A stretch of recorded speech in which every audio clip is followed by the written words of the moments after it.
Hey everyone, so I just finished watching, what was it called? Got my voice. Oh, I'm so ill. The online dating rituals of the American male, and God, I thought it was quite good. I thought it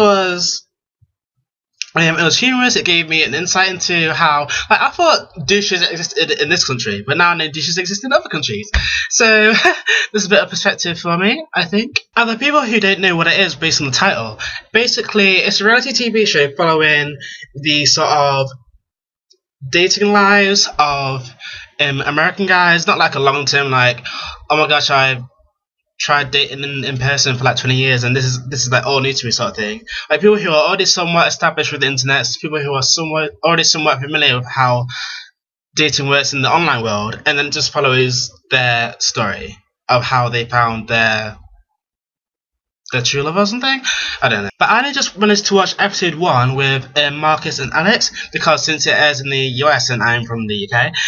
But honestly, it was quite entertaining. Even though they were both some messes. Like, first of all, Marcus was a black guy, and he was actually a white girl. Like, good looking. Like, and for people who know me, that's actually a lot for me to say. But he was one of those guys, like, he was already married, then got divorced, and trying to get back on the dating scene, and in his first date with this girl called Michelle, and first of all, black people, you need to correct your names, your grammar, and your spelling. I mean, for the name Michelle, there is no need to put an apostrophe between the two L's. To be between the two L's. Like, what is... No, I just don't understand that. Like, the thing what I got from this date in particular was that she was young, she was fresh, she was on the come up. She just moved from Texas to LA in less than a year ago. She's trying to build herself up, living the dream, whatever. And the thing I don't like about older guy, even though he didn't know her age, but I'm sure that he could guess that she was quite young, right? But the thing what I don't like about older guys dating older people dating young people is that older people are more likely to already be established. They already sort of have their career, they have their house, not their flat, not their condo, not their apartment, their house. They've got, generally speaking, a lot more life experience, and they're ready to make their bed and sleep in it. They're ready to settle down and have kids and all that weird stuff. And I think that if he was a lot younger, then he would have like got with Michelle. But Michelle was like very, like, she was a model or actress or something, but she was very into health and nutrition sort of thing, and that's what she wanted to use modeling as, like, a sort of platform to then, like, say, no, you don't have to starve yourself being anorexic to be a model, you can be healthy and nutritious and blah blah blah blah. And she was passionate about it. She was talking. And the thing what I got from Marcus was that he wasn't passionate about too much of anything. Like, he had this, like, fitness studio or something, or this business to do with fitness, but he didn't really. But he just seemed like a man of, like, yeah, I got a steady income, I've got a nice house. Yeah, let's just find me a girl and let's just settle in this thing. And also the thing is, if Michelle wasn't also passionate about health and nutrition, then I think they may have gotten together as well. So I thought they seemed pretty compatible, but then what do I know about anything? Because, for example, I could say that I play guitar, or I could say that I'm a guitarist. Now, if I was a guitarist, I could say, like, oh yeah, I love guitar so much, I just want to use my melodies and my chords to unite the people of the world, like Kumbaya and everything like that. Or I could say that, yeah, I play guitar in my spare time, I know a few songs, girl, I used to be in a band when I was like 14. Like, honestly, that's really what it could be. So, unfortunately, that didn't work out. And Michelle was like starstruck, girl. Oh my gosh. Oh, please. Like, she was just on, what was she? Was she on the phone or was she texting? But I think she was on the phone saying, like, to her mother, or to, oh my gosh, it was to her mother. Girl, but to someone saying, like, oh yeah, I think we clicked, I think we really got along well. And he said that, what was it? He said that, oh no, I don't want to know your age right now, tell me next time. So I think that's definitely going to be next time.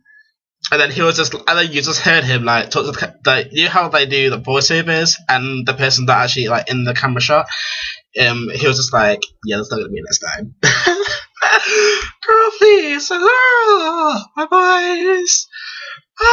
So let's switch over to Alex now. Like, Alex, I don't know what vibe I got from him, because first I got douchebag, funny, idiot, rich. So really it's just like, yeah, depends really what you're into and how much they matter to you. Anyway, he was sort of like a player sort of guy, and the thing what I didn't like is that when people go on dating sites looking to hook up, like, do prostitutes not exist, girl?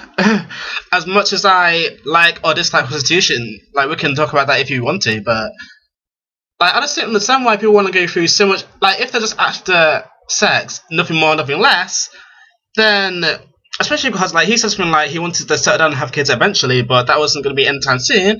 And, like, I don't know why you're on an online dating website, because the majority of people who go on online dating websites are looking for a long-term relationship, not for a short-term, quick-time thing. And he got rejected by many of his girls just for his, like, laddish, brute, like, douchebag behaviour. So, well, I don't know where he was trying to go with that, but I don't know. But anyway, he found someone in the end, but just comments like, I don't like. He met this one girl, who said like, oh, surprisingly, and that they were at a manicure pedicure place, whatever. And he said, oh, surprisingly, her toes are much higher than mine, but I'm not gonna be looking at her toes when I'm doing a doggy style. I was like, oh. Why do people like this still exist, girl? Why? You need to be bred out of the human race. Girl, please. Seriously, I mean, he tried to like grab people's asses, and if he had just been a gentleman, then he could have got on second dates, could have got on third dates, and then, girl, he could have had whatever he wanted to, but he just doesn't want to wait, girl. He does something like, oh, I want to test the milk before I buy the cow. Go, well, bitch, I'm lactose intolerant. And then the last thing what I want to talk about is like to Marcus again. He met some ratchet. I don't know what she was or what flavour she was serving. Oh, you know when people just like have no filter? Well, imagine the word filter doesn't exist. This girl was just doing too much. Like, he said something along the lines of, oh, I just need to go to the toilet, I'll be right back. And she was like, oh, you need to have a poo? Are you gonna go poo? I'm just like, well, that might be cute, like, if we were on that kind of level, but he's not that type of person, number one. And number two, boundaries. You're on the first date. Are you not on the first date? Ugh, like, goodbye. And something else about like her diet or something like, oh, so you look pretty fit, do you work out? Like, that was maybe like a leading conversation like for them to talk about fitness or whatever. But she just said, oh no, it's mostly malnutrition. If you cut me open, you'll just get Twinkies and chocolate milk. That's what I had for breakfast this morning. So they found their true loves. Marcus found a very boring person, and Alex found someone who's like some dirt hoe who likes their ass being squeezed on the first date. So that's all fine. Like, I think that if you like Millionaire Matchmaker or things like what was I thinking about just now? What's it, like extreme cheapskates, like, those kind of shows where it's a different person or a different group of people each episode, then you'll definitely like this. But I just think that with shows like that, it can get very repetitive and very boring quite quickly, because oftentimes you see too many common threads and just it's like the same thing but different people. Am I the only person who gets that? But anyway, I hope they do make a second season. I think the first season has only just finished. But I'm from the UK, so I'm still like, getting it all. I just heard about it like a week ago. So yeah. So if anyone else decides to watch it or has watched it, what do you think about it? Should I carry on watching the series or should I go to something else? And that's good for me. So peace, girl, please.